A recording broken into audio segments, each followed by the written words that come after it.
It's midnight somewhere, and you know what that means. It's time to take a journey. The Idiotically Spooky Place proudly presents The Sky Blinked. Chapter 3, Lost. I'm caught. To be honest, I never remember this part afterwards. It feels like a wave goes through my body. I'm floating and falling all at the same time, and all there is darkness. A pitch black darkness that goes on for I'm on the beach. I don't know which beach I'm at, but I know it's the beach. This place, it has a meaning, a significance to it that I can't place. The sound finally kicks in. I get to my feet and discover that I'm not wearing any shoes. Well, discover is a strong word. Or maybe it isn't. What's the word for when you don't feel something per se, but you know it to be true? For example, I don't feel every single grain of sand between my toes. I actually don't feel any, but I know it's there. My feet half buried from the weight. Someone's approaching me from the water. I look, but no one's there. I approach the bar and rest my arms. There's too many people. Way too many people. And what can I get you? The bartender has no face. A Tom Collins would be great, and a Long Island iced tea for him, please. The bartender gets to work. He pours liquids and shakes that thing and pours some more. Man, this is taking a really long time, but I can't shake the feeling he just started a second ago. Is that drink for me, handsome? I think I recognize this man. No, it's for him. Sorry. Well, that's unfortunate. I was hoping to get to talk to you. It's our first date, so I definitely don't want to go messing that up, you know? The patron smirks at that. Is this like Inception? Absolutely not. After watching that movie, I'm absolutely certain that Nolan has never experienced this. The moment that movie starts feeling like this at all, he makes this stupid rule that this isn't the time, Gregory. I look down at him, and he looks back up at me. What's up? There's no one out here with us. Which I guess means it's the perfect time to bark. He flaps around a little, his dark eyes made of stars pointed at me. What have I told you about staying on your side? You're gonna get dirt in your gills. I pick the fish up and position him upright. Finally, we continue our walk. I don't think I like this part of the woods. It's where all the film trees grow. Can you please spare me the quotes? This. Shut up, I can't even. Gregory, can you dare? This is too much, I can't even. What am I supposed to do? As I begin tugging at my hair for any sense of relief, I think back to one thing. The world's too big, Mom. Then make it small. Just, focus on my voice. Pretend it's an island out in the ocean. Can you see it? I'm in his arms. This can't be. He's holding me close as we sway to the music.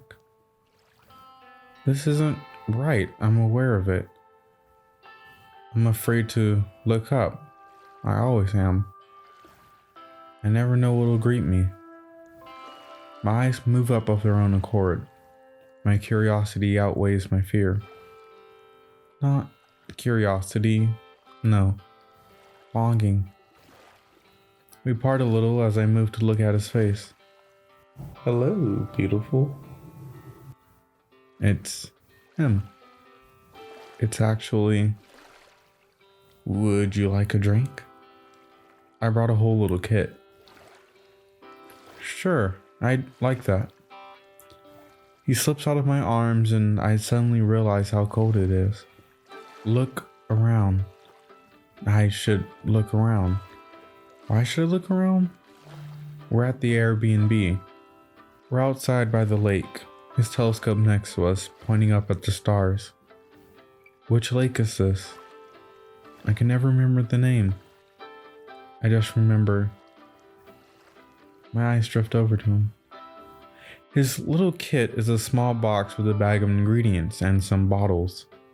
I make my way over to the island in the kitchen. The radio is sitting on the counter now. A Tom Collins for you, I assume? A small smile begins to tug at my lips. You assumed correct. What's today's date? I ask. That's a silly question. Well, why? Is today important or something? He faintly smiles to himself.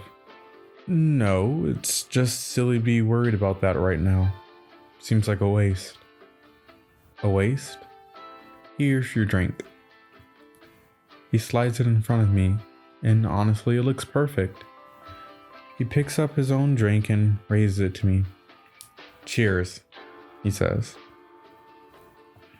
Cheers, I echo. The drink is as perfect as it can be. How are you? How have you been? He considers this question for a moment. I could be better, right?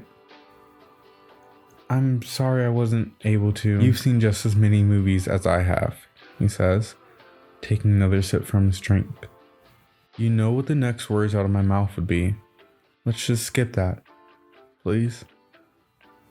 Okay, so what do you want to talk about? Why do you keep coming back here? I thought we were skipping that. He just looks at me, seeing right through me. It doesn't take a genius to know why I keep coming back. He smiles a little, but you can see a dark weight tugging at him. I'll never love again. I had muttered the words without even thinking about it. Seriously? You're quoting Wonder Woman 1984? I shrugged. The movie's fine, I guess, but I never understood what you loved so much about it. And I don't see what's not to love. That movie's great, dude. I don't get it. How can I so deeply connect with something while a bunch of other people just think it's the dumbest thing in the world? Like, seriously, how does that even work?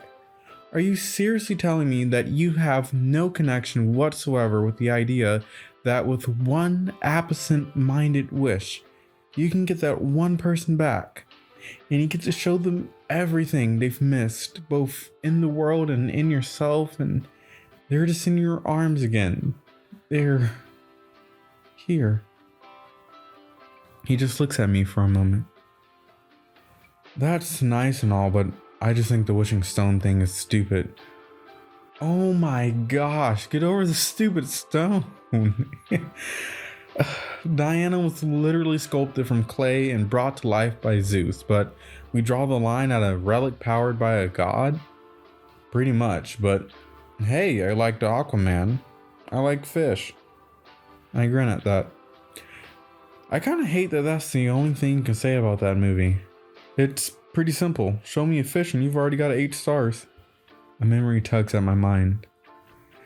There was a story he used to tell me. I brushed away the dirt covering the memory of him and fish. Of course it's fish. Have I told you about my first trip to a koi pond? Yes, that's it. Thank you. I mean, I believe you've already told me, but feel free to tell me again.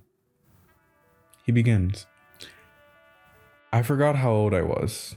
Probably 10 or something, but it was the first time I was ever taken to see fish. We'd been to the zoo before, but there weren't many fish there and I hadn't known how much I was missing out. I don't even know how my parents heard of the koi pond, much less how we ended up going there before ever stepping foot in an aquarium. But none of that really matters because all I really remember is laying on the edge of the pond, looking in at the koi. I'm probably a little biased considering it was my first memorable experience with marine biology, but I can't think of a more beautiful sight. I remember putting my hand in and feeling them brush against it, and I wanted to never leave. I just wanted to stay there with the koi. My head is nestled in his arms, my body spread across the couch as I watch him tell his story. And that's where it started, I say. Yeah, that's where it started. Fascination turned into a desire to understand, which turned into meeting a journalist on campus that changed my life for the better. Oh, tell me more about this journalist. He sounds interesting. He doesn't miss a beat. Right, he was quite an interesting character. He was just about the cutest journalist I've ever met, and he was pretty sharp too. Although I do think he based his entire personality around Lois Lane. That's a completely valid thing to do, I say. And I wish I could be so iconic myself. I'm sure you do. I bet he was looking for a Superman, but had settled with Aquaman. Oh, shut up. I hesitate for a moment. If I'm being honest with you, I didn't think we would work out at first. I didn't know if I could get into the whole marine biology thing, because the history of film was such an inviting obsession you had. There are plenty of movies about fish, but are there any fish that reference movies? He just looks at me for a moment. Boo, 0 out of 10 joke. Anyways, what I was going to say was, that doubt disappeared when you told me about your trip to the koi pond. The brightness in your eyes when you talked about it. It's beautiful. And I began noticing it more and more. And, well, you're beautiful. I actually saw that brightness when you were talking about the movie we saw before dinner, he says. So basically I beat you by about 30 minutes. We just sit here for a moment, admiring each other. Why this moment? He asks. Why a night at the lake? Everything led to this moment. Watching Neptune's daughter with you on the lake after you showed me the stars with your brand new telescope. The best of both worlds. Nothing has made me want to explore the stars more than that telescope. That sounds like a bit of hyperbole, I say. It isn't. That telescope made me want to build a rocket. He looks out through the window, looking at the little stars he could see from in here. So, what have I missed out there? Not much, honestly. I wish I could share some big discovery with you, but that's simply not the case. There's been a new mutation, I think. A man with knives growing out of his back. Sounds dangerous. That's what the sword's for. Sword? You have a sword? Of course I have a sword. Wonder Woman uses one for a reason. I believe that's my cue. My heart sinks the moment he says those words. No. It's all I can manage to mutter. This is how it goes. You already know. I sit up. I want to stay. Let me stay here with you. This isn't real, Jeremiah. I never thought it was. But it's the only way we can... He considers this for a moment. I don't believe that. I think one day we'll see each other again. But right now, there's someone who needs your help. Nothing matters outside of here. He sings. You really can't stay. No one warned you about the pain of saying goodbye. At least no one warned me. The subject was sort of brushed upon, but the focus was always what comes before or after the goodbye. You cherish the moments you have because they don't last forever. Afterwards, time heals all wounds. But what about the actual moment of saying goodbye? What am I supposed to do? How am I sure the pain won't kill me this time? He's standing over me now, his hand stretched out to pull me up from the couch. I slip my hand into his for what feels like the last time. I'm on my feet and his arm is around my waist, holding me close. I don't even notice we're swaying to the rhythm. With his eyes locked on mine, he puts his free hand over his chest, over his heart. He taps twice with the finger before placing the hand over my heart, tapping twice once more. It's a simple lesson on paper. We all know it, but I've been refusing to learn it for some time now. I don't know why I'm fighting back. This is how this was always going to end. There's nothing I can do but sing. But baby, it's cold outside. You've got to go away. But baby, it's cold outside. This evening has been hoping to so very nice. I'll hold your hands, they're just like ice. Our free hands slip together and we dance, singing together. He always made me feel like this.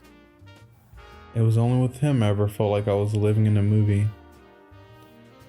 The world begins to dissolve. The lake, the cabin, the drinks, and even the very floor we're standing on dissolves.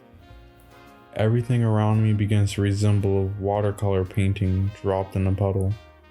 But I hardly notice, for he's still solid. It can't last, but right now he's still solid. Then the song ends. I pull him close and kiss him. The moment doesn't last nearly long enough. He begins to fade into a faint memory. My arms are holding nothing. My lips are connected to nothing. I'm left with nothing. Once again, I find myself alone.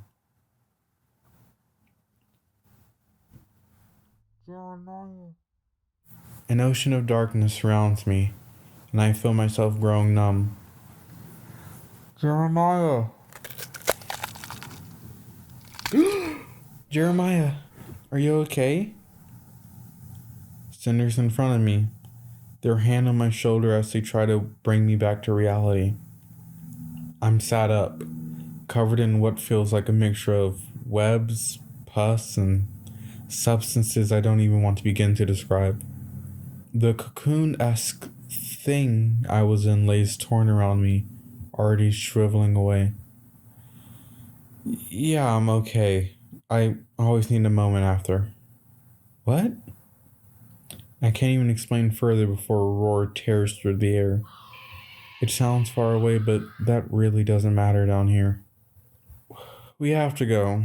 She'll be here soon and she'll put us right back in, I say to them. Speaking of here, we're still in the tunnel system, both directions stretching into a deep darkness. Cinder and I can see each other even though the flashlight isn't on. We got lucky. Look up and above us are small holes punched through the top of the tunnel, big enough to let daylight in but not big enough to crawl through. I begin feeling around and find a flashlight. Somehow it still works, so I slip it into my pocket. The most obvious plan forms in my mind with another glimpse at the holes above us. Hopefully we can dig our way out before it gets here. I think we could help her, Cinder says. What? Cinder crouches down to be on my level. While I was in there, I kind of was able to look into her. Look into her? What does that even mean? I was able to see her true nature, I think. Cinder speaks slowly, but I can't tell if they're trying to figure everything out or if they're choosing their words carefully. She used to have a name, but she's long forgotten it by now. She's stuck in the past just like everyone else here. But she's staying by choice. She's addicted. But I feel like these memories are just like any other drug. I meet Cinder's eyes as I piece it together. The more you take it, the less effective it is for you.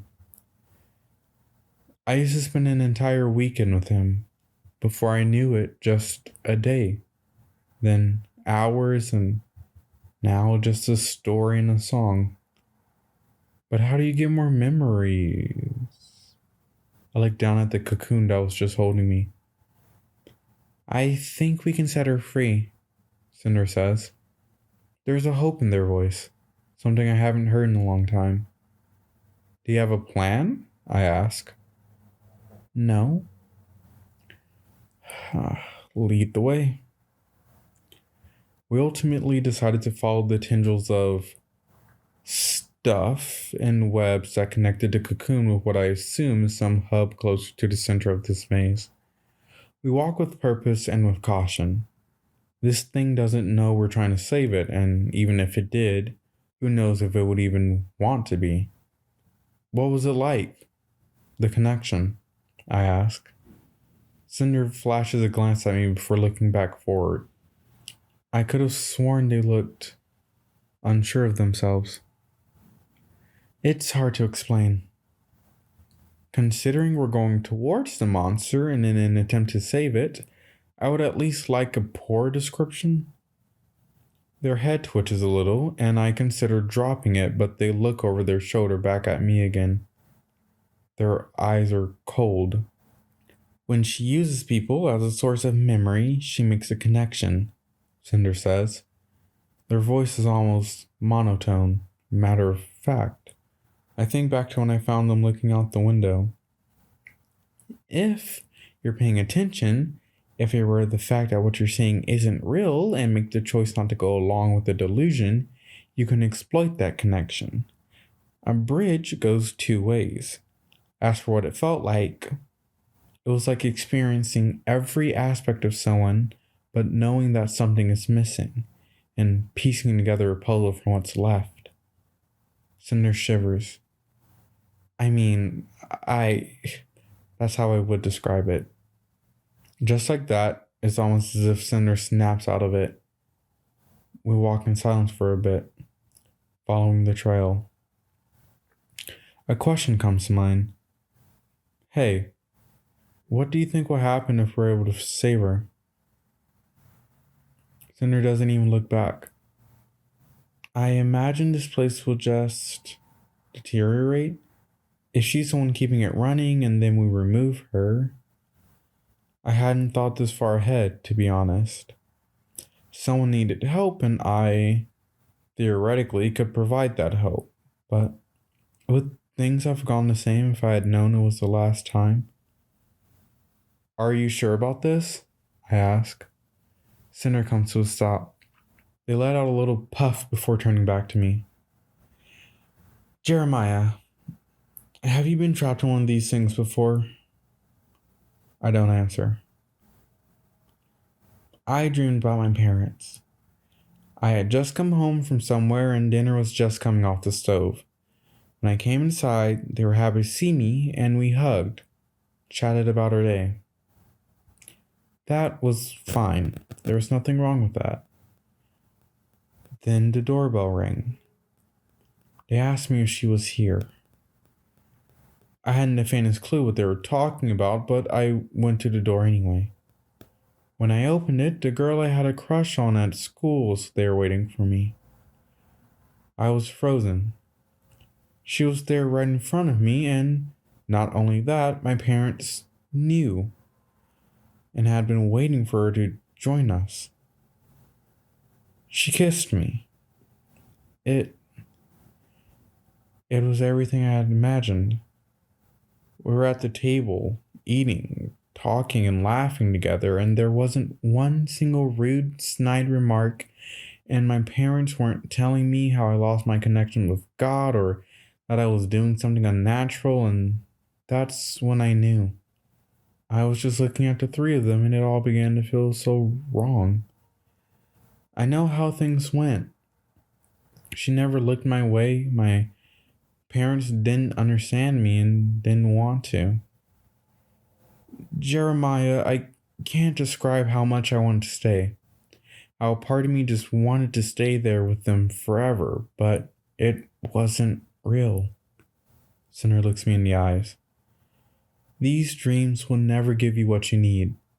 They're just what you imagine happen in moments you wish you can stay in forever, and there's no part of that that's healthy. Cinder goes back to walking. I follow, but my mind is anywhere but in this tunnel. I hear what they're saying, and I know they're right. Yet, I still think about seeing him again. I want to say everything I've ever wanted to say. But haven't I already? Cinder rounds a corner. I'm about to round it when they jump back, holding me back against the wall. They look at me and I immediately understand. Slowly, I tilt my head around the corner, looking into the dark. Just like where I woke up, light pours in through holes in the ceiling, but it's not enough to light every inch of the place.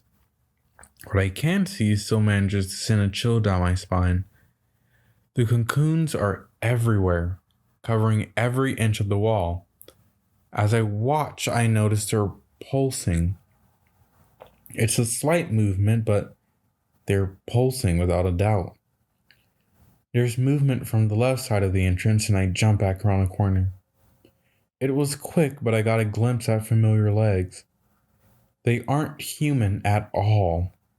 They're the legs of a spider that somehow attaches itself to a human torso. If I remember correctly, 4 of those thin legs come from the bottom of the torso, but there are another 4 that come out of the back half of it.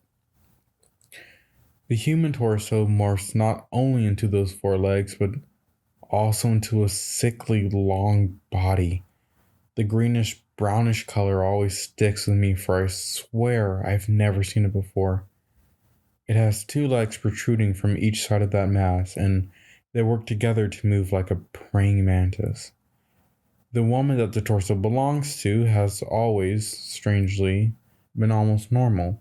If you were to hold up something to block everything beneath her torso, you really wouldn't be able to tell she was no longer human.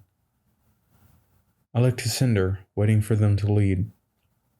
They motion to their head and makes a point to exaggerate touching it with their hand. They can't be serious. Something scrapes across the ground right around the corner, and our eyes are watching the corner in an instant.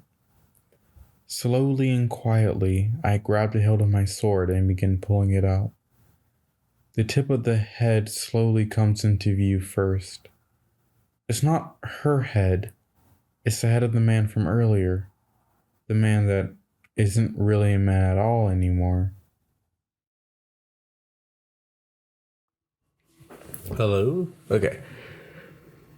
That's it for chapter 3 of The Sky Blinked. So I was about to say my one listener, but chapter 1 has 5 whole views and chapter 2 has 2. So that means overall I had 5 listeners and 2 continuations. Okay. Thank you to my 2 listeners. Okay, hopefully you come back. There has been multiple weeks. It's been almost a month since I've last published. I went on a cruise, and then it was the holidays, and then I had a cold, and then hopefully I'm here for the last section of this. It looks like there's going to be 7 chapters overall right now. It's a long boy, but yeah, hopefully it's entertaining. Hopefully it's fun to listen to. I've had fun making it. I've had so much fun making it. But yes, thank you for listening. If there are any people listening. Thank you.